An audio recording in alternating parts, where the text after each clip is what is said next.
ಕೇಳುತ್ತಿದ್ದೀರಾ ಮಾಹಿತಿ ಖಜಾನೆಯ ಕಾರ್ಯಕ್ರಮಗಳನ್ನು. ಮಾಹಿತಿ ಖಜಾನೆ ಯೂಟ್ಯೂಬ್ ವಾಹಿನಿಗೆ ನನ್ನೆಲ್ಲ ಸಂಯುಕ್ತರಿಗೂ ಆತ್ಮೀಯವಾದ ಸ್ವಾಗತ. ಇಂದು ನಾವು ಮತ್ತೊಂದು ಉಪಯುಕ್ತ ಮಾಹಿತಿಯೊಂದಿಗೆ ಬಂದಿದ್ದೇವೆ. ಈ ವಿಡಿಯೋ ನಿಮಗೇನಾದರೂ ಇಷ್ಟವಾದಲ್ಲಿ ಲೈಕ್, ಶೇರ್, ಕಾಮೆಂಟ್ ಮಾಡಿ ಹಾಗೂ ಇನ್ನು ಹೆಚ್ಚು ಉಪಯುಕ್ತ ಮಾಹಿತಿಯನ್ನು ನಮ್ಮ ಯೂಟ್ಯೂಬ್ ವಾಹಿನಿಯಿಂದ ಏನಾದರೂ ನಿರೀಕ್ಷಿಸುತ್ತಿದ್ದೀರಾ?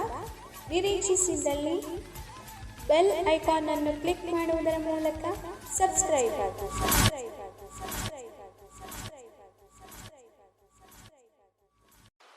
ಸೆಟ್ ಅರ್ಥಾತ್ ಭಾರತದ ಸಂವಿಧಾನದ ಭಾಗಗಳು. ಭಾಗ ವ್ಯವಕಲನ 1 ಕೇಂದ್ರ ಹಾಗೂ ಅದರ ಭೂಪ್ರದೇಶಗಳು. ಭಾಗ 2 ಪೌರತ್ವ. ಭಾಗ 3 ಮೂಲಭೂತ ಹಕ್ಕುಗಳು. ಭಾಗ 4 ರಾಜ್ಯ ನೀತಿ ನಿರ್ದೇಶಕ ತತ್ವಗಳು. ಭಾಗ 4 ಮೂಲಭೂತ ಕರ್ತವ್ಯಗಳು. ಭಾಗ 5 ಕೇಂದ್ರ ಸರ್ಕಾರ. ಭಾಗ 6 ರಾಜ್ಯ ಸರ್ಕಾರ. ಭಾಗ ವ್ಯವಕಲನ 8 ಕೇಂದ್ರಾಡಳಿತ ಪ್ರದೇಶಗಳು. ಭಾಗ 9 ಪಂಚಾಯಿತಿಗಳು. ಭಾಗ 9 ಮುನ್ಸಿಪಾಲಿಟಿಗಳು. ಭಾಗ 9 ಸಹಕಾರಿ ಸಂಘಗಳು. ಭಾಗ 10 ಅನುಸೂಚಿತ ಹಾಗೂ ಬುಡಕಟ್ಟು ಪ್ರದೇಶ. ಭಾಗ 11 ಕೇಂದ್ರ ಹಾಗೂ ರಾಜ್ಯಗಳ ನಡುವಿನ ಸಂಬಂಧ. ಭಾಗ 12 ಹಣಕಾಸು ಆಸ್ತಿ ಒಪ್ಪಂದ ವಿವಾದ. ಭಾಗ 13 ಭಾರತದೊಳಗಿನ ವ್ಯಾಪಾರ ವಾಣಿಜ್ಯ ಸಂಬಂಧ. ಭಾಗ 14 ಕೇಂದ್ರ ಮತ್ತು ರಾಜ್ಯಗಳ ಸೇವೆಗಳು. ಭಾಗ 14 ನ್ಯಾಯಾಧೀಕರಣ. ಭಾಗ 15 ಚುನಾವಣೆಗಳು. ಭಾಗ 16 ಕೆಲವು ವರ್ಗಗಳಿಗೆ ವಿಶೇಷ ಸವಲತ್ತು. ಭಾಗ 17 ಆಡಳಿತ ಭಾಷೆ. ಭಾಗ 18 ತುರ್ತು ಪರಿಸ್ಥಿತಿಗಳು. ಭಾಗ 19 ಸಂಕೀರ್ಣ. ಭಾಗ 20 ತಿದ್ದುಪಡಿಗಳು. ಭಾಗ 21 ತಾತ್ಕಾಲಿಕ ಮತ್ತು ವಿಶೇಷ ನಿಯಮಗಳು. ಭಾಗ 22 ಕಿರು ಶೀರ್ಷಿಕೆ ಪ್ರಾರಂಭ ಮತ್ತು ಹಿಂದಿಯಲ್ಲಿ ಸಂವಿಧಾನ ಪ್ರಕಟಣೆ ಹಾಗೂ ರದ್ದುಪಡಿಸುವಿಕೆ. ರಿಸೀವ್ಡ್ at 11:32 ಥಮಸೆಡ್ ಅರ್ಥಾತ್ ತಾಳಿಕೋಟೆ ಯುದ್ಧದ ಬಗ್ಗೆ ಸಂಕ್ಷಿಪ್ತ ಮಾಹಿತಿ. ಕದನ ನಡೆದಿದ್ದು 1565. ವಿಜಯನಗರ ಸಾಮ್ರಾಜ್ಯದಿಂದ ಭಾಗವಹಿಸಿದವರು: 1 ಅಳಿಯ ರಾಮರಾಯ, 2 ತಿರುಮಲರಾಯ, 3 ವೆಂಕಟಾದ್ರಿ. ವಿಜಯನಗರ ಸಾಮ್ರಾಜ್ಯ ವಿರುದ್ಧ 4 ಶಾಹಿ ಮನೆತನಗಳು: 1 ಬಿಜಾಪುರದ 1ನೇ ಅಲಿ ಆದಿಲ್ ಶಾ, 2 ಅಹಮದ್ ನಗರದ ಹುಸೇನ್ ನಿಜಾಂ ಶಾಹಿ, 3 ಗೋಲ್ಕೊಂಡದ ಇಬ್ರಾಹಿಂ ಕುತುಬ ಶಾಹಿ, 4 ಬೀದರ್ನ ಆಲಿ ಬರಿದ ಶಾಹಿ. ತಾಳಿಕೋಟೆ ಕದನದಲ್ಲಿ ಭಾಗವಹಿಸಿದ ರಾಜಮನೆತನ: ಬಿರಾರ್ನ್ ಇಮಾದ ಶಾಹಿ, ತುಗಲಕ ಖಾನ್. ರಿಸೀವ್ಡ್ at 11:33 ಥಮಸೆಡ್ ಅರ್ಥಾತ್ ಭಾರತ ಸಂವಿಧಾನದ ಬಗ್ಗೆ ವಿವಿಧ ಸ್ಪರ್ಧಾತ್ಮಕ ಪರೀಕ್ಷೆಯಲ್ಲಿ ಕೇಳಿರುವ ಪ್ರಮುಖ 50 ಪ್ರಶ್ನೋತ್ತರಗಳು ಇಂಪಾರ್ಟೆಂಟ್. 1 ಸ್ವತಂತ್ರ ಭಾರತಕ್ಕೆ ಸಂವಿಧಾನವೊಂದು ಬೇಕೆಂಬ ವಿಚಾರವನ್ನು ಮೊದಲ ಬಾರಿಗೆ ಪ್ರತಿಪಾದಿಸಿದವರು ಎಂ.ಎನ್. ರಾಯ್. 2 1929 ಜನವರಿ 26 ಲಾಹೋರ್ ಕಾಂಗ್ರೆಸ್ ಅಧಿವೇಶನದಲ್ಲಿ ಪೂರ್ಣ ಸ್ವರಾಜ್ಯ ಪರಿಕಲ್ಪನೆಯನ್ನು ಘೋಷಿಸಿದವರು ಜವಾಹರ್ ಲಾಲ್ ನೆಹರು. 3 1949 ನವೆಂಬರ್ 26 ಸಂವಿಧಾನ ಸಿದ್ಧಗೊಂಡಿದ್ದರು 1950 ಜನವರಿ 26 ಅಧಿಕೃತವಾಗಿ ಜಾರಿಗೆ ಬರಲು ಕಾರಣವೇನು? 1929 ಜನವರಿ 26 ಜವಾಹರ್ ಲಾಲ್ ನೆಹರು ಅಪೂರ್ಣ ಸ್ವರಾಜ್ಯ ಘೋಷಿಸಿದ ದಿನಕ್ಕೆ ಸರಿಹೊಂದಲಿ ಎಂಬ ದೃಷ್ಟಿಯಿಂದ. 4 ಆರಂಭದಲ್ಲಿ ಮೂಲ ಸಂವಿಧಾನದಲ್ಲಿದ್ದ ಭಾಗಗಳು, ಅನುಚ್ಛೇದಗಳು, ಅನುಸೂಚಿಗಳೆಷ್ಟು? ಸಂವಿಧಾನದ ಭಾಗಗಳು 22, ಸಂವಿಧಾನದ ಅನುಚ್ಛೇದಗಳು 395, ಸಂವಿಧಾನದ ಅನುಸೂಚಿಗಳು 8. 5 ಜಗತ್ತಿನ ಅತಿ ದೊಡ್ಡ ಲಿಖಿತ ಸಂವಿಧಾನ ಹೊಂದಿದ ದೇಶ ಯಾವುದು? ಭಾರತ ಸಂವಿಧಾನ. 6 ದೇಶಗಳನ್ನು ಹೊರತುಪಡಿಸಿ ಜಗತ್ತಿನಲ್ಲಿಯೇ ಅತಿ ದೊಡ್ಡ ಸಂವಿಧಾನವನ್ನು ಹೊಂದಿದ ಪ್ರಾಂತ್ಯ ಯಾವುದು? ಅಲಬಾಮಾ ಎಂಬ ಅಮೆರಿಕ ಸಂಯುಕ್ತ ಸಂಸ್ಥಾನದ ಒಂದು ಪ್ರಾಂತ್ಯ. 7 ಕಲ್ಕತ್ತಾದ ಪೋರ್ಟ್ ವಿಲಿಯನ್ನಲ್ಲಿ ಸುಪ್ರೀಂ ಕೋರ್ಟ್ ಸ್ಥಾಪನೆಗೆ ಅನುಮತಿ ನೀಡಿದ ಆಕ್ಟ್ ಯಾವುದು? 1773 ರೆಗ್ಯುಲೇಟಿಂಗ್ ಆಕ್ಟ್. 8 ಭಾರತೀಯ ನಾಗರಿಕ ಸೇವೆ ಎಕ್ಸ್ ಸ್ಪರ್ಧಾತ್ಮಕ ಪರೀಕ್ಷೆಗಳಿಗೆ ಭಾರತೀಯರಿಗೆ ಅವಕಾಶ ನೀಡಿದ ಆಕ್ಟ್ ಯಾವುದು? 1853 ಚಾರ್ಟರ್ ಆಕ್ಟ್. 9 ಭಾರತದ ಸ್ವಾತಂತ್ರ್ಯದ ಮಹಾಸನ್ನದು ಎಂದು ಯಾವುದನ್ನು ಕರೆಯುತ್ತಾರೆ? 1858 ಮ್ಯಾಗ್ನಾ ಕಾರ್ಟನ್ನು. 10. ಭಾರತದಲ್ಲಿ ಈಸ್ಟ್ ಇಂಡಿಯಾ ಕಂಪನಿಯು ಕೊನೆಗೊಂಡಿದ್ದು ಯಾವ ಕಾಯ್ದೆಯ ಮೂಲಕ?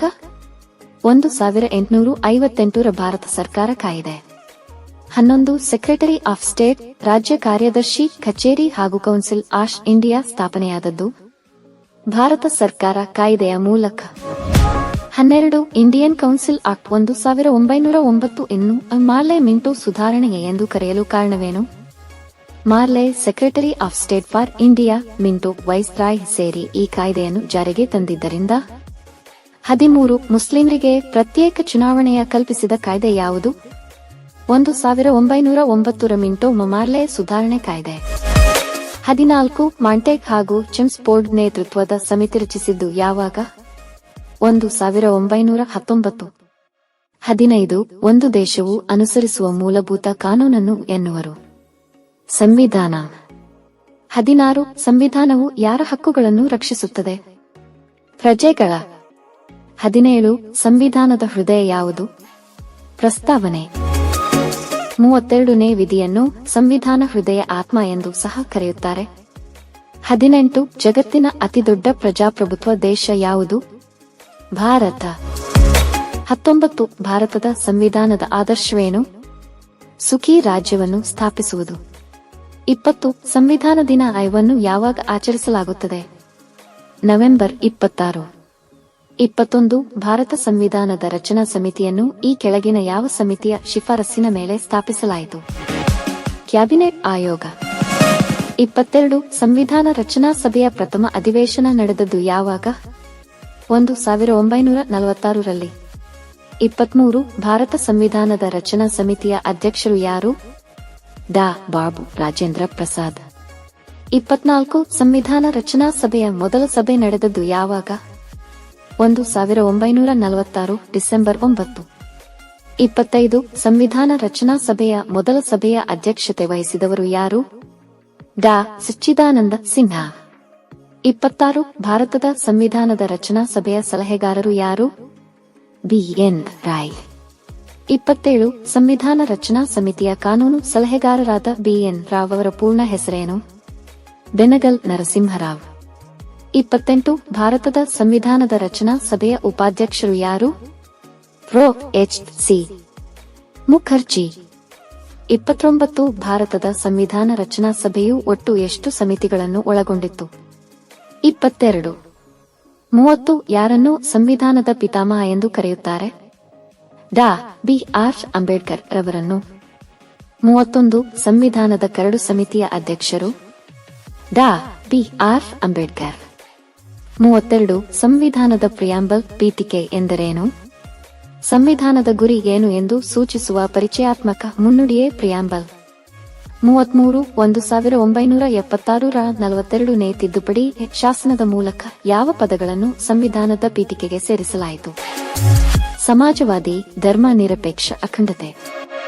34. ಭಾರತದ ಸಂವಿಧಾನ ರಚನೆಗೆ ತೆಗೆದುಕೊಂಡ ಕಾಲವೆಷ್ಟು? 2 ವರ್ಷ 11 ತಿಂಗಳು 18 ದಿನ. 35. ಮೊದಲ ಸಾರ್ವತ್ರಿಕ ಚುನಾವಣೆ ನಡೆದದ್ದು ಯಾವಾಗ? 1951ರಲ್ಲಿ. 36. ಮೊದಲ ಸಾರ್ವತ್ರಿಕ ಚುನಾವಣೆಯ ಕಮಿಷನರ್ ಯಾರು? ಸುಕುಮಾರ ಸೇನ್. 37. ಸಂವಿಧಾನ ದಿನವನ್ನು ಯಾವಾಗ ಮೊದಲ ಬಾರಿಗೆ ಆಚರಿಸಲಾಯಿತು? 26 ನವೆಂಬರ್ 2015. 38. ಭಾರತದ ಸಂವಿಧಾನವು ದೀರ್ಘಕಾಲದ ಸಂವಿಧಾನ. 39. ಭಾರತ ಸಂವಿಧಾನದ ಸ್ವರೂಪವು ಸಂಸದೀಯ ಪದ್ಧತಿ. 40. ಭಾರತದ ಸಂವಿಧಾನವು ಒಂದು ಭಾಗಶಃ ಕಠಿಣ, ಭಾಗಶಃ ಸರಳವಾದ ಸಂವಿಧಾನ. 41. ಭಾರತ ಸಂವಿಧಾನವು ಈ ಕೆಳಕಂಡ ಸರ್ಕಾರ ಸ್ಥಾಪಿಸಿದೆ: ಸಂಯುಕ್ತ ಮತ್ತು ಏಕೀಕೃತ ಸರ್ಕಾರಗಳ ಮಿಶ್ರಣ. 42. ದೇಶದ ಅತ್ಯುನ್ನತ ನ್ಯಾಯಾಲಯ ಯಾವುದು? ಸರ್ವೋಚ್ಚ ನ್ಯಾಯಾಲಯ. 43. ನ್ಯಾಯ ನಿರ್ಣಯ ಮಾಡುವ ಸಲುವಾಗಿ ರಚನೆಯಾದವು ಕಾನೂನುಗಳು.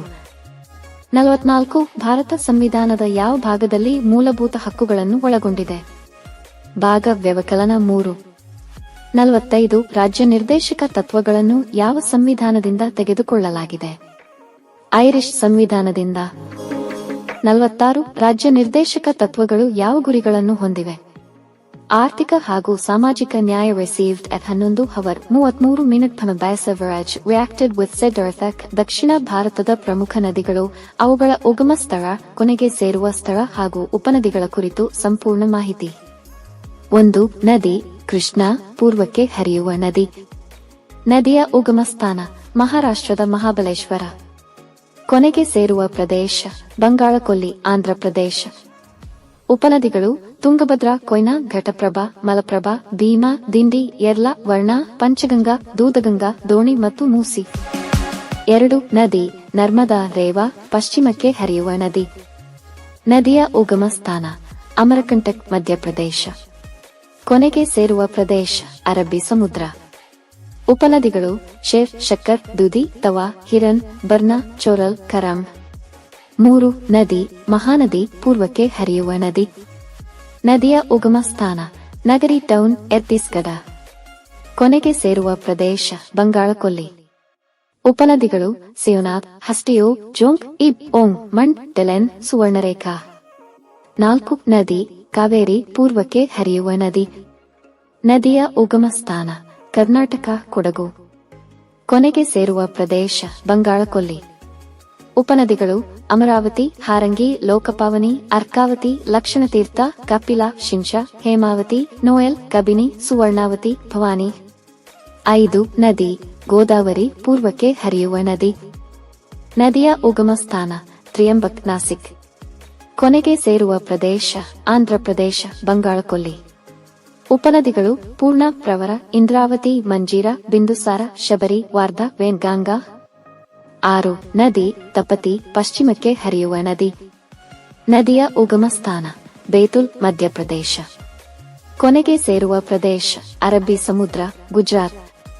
ಉಪನದಿಗಳು ಪೂರ್ಣ, ಬೆಟುಲ್, ಗುಲಿ, ಬೋಕಾರ್, ಗಂಜಾಲ್, ದಬ್ಗಂಜ್, ಬೋಕಾರ್ಬ್, ಮಿಂಡೋಲಾ, ಗಿರ್ನಾ, ಪಂದರ, ವಾಪೂರ್, ಬೋರಿ. ಆನೆರ್ ರಿಸೀವ್ಡ್ at 11:33 said earthquake. ಭಾರತದ ವಿಶೇಷತೆಗಳು: ಎತ್ತರದ ಶಿಖರ ಕಾಂಚನಜುಂಗಾ. ಎತ್ತರದ ಗೋಪುರ ಕುತುಬ್ ಮಿನಾರ. ಎತ್ತರದ ವಿಗ್ರಹ ಗೊಮ್ಮಟೇಶ್ವರ. ಎತ್ತರದ ಹೋಟೆಲ್ ಓಬೆರಾಯ. ಎತ್ತರದ ದ್ವಾರ ಗುಲಂದಾ ದರ್ವಾಜ. ಎತ್ತರದ ಸೇತುವೆ ಚಂಬಲ್ ಸೇತುವೆ. ಎತ್ತರದ ರಸ್ತೆ ಮನಾಲಿ. ಅತಿ ಉದ್ದವಾದ ನೀರಾವರಿ ಕಾಲುವೆ ಇಂದಿರಾ ಗಾಂಧಿ ಕಾಲುವೆ. ಅತಿ ಉದ್ದವಾದ ಬೀಚ್ ಮರೀನಾ ಬೀಚ್. ಅತಿ ಉದ್ದವಾದ ರೈಲ್ವೆ ಪ್ಲಾಟ್ ಫಾರ್ಮ್ ನೈಋತ್ಯ ರೈಲ್ವೆ ವಲಯದ ಸಿದ್ದಾರೂಢ ಪ್ಲಾಟ್ಫಾರ್ಮ್. ಅತಿ ಉದ್ದವಾದ ರೈಲ್ವೆ ಸೇತುವೆ ಸೋನೆ ಸೇತುವೆ. ಅತಿ ಉದ್ದವಾದ ಪ್ರಾಂಗಣ ರಾಮೇಶ್ವರಂ ದೇವಾಲಯದ ಪ್ರಾಂಗಣ. ಅತಿ ಉದ್ದವಾದ ರಸ್ತೆ ಗ್ರ್ಯಾಂಡ್ ಟ್ರಂಕ್ ರಸ್ತೆ. ಅತಿ ಉದ್ದವಾದ ಸುರಂಗ ಮಾರ್ಗ ಜವಾಹರ್ ಲಾಲ್ ಸುರಂಗ ಮಾರ್ಗ. ಅತಿ ಉದ್ದವಾದ ತೂಗು ಸೇತುವೆ ಹೌರಾ ಸೇತುವೆ. 1. ಪ್ರವೀಣ್ ಸ್ವಿಡಿ.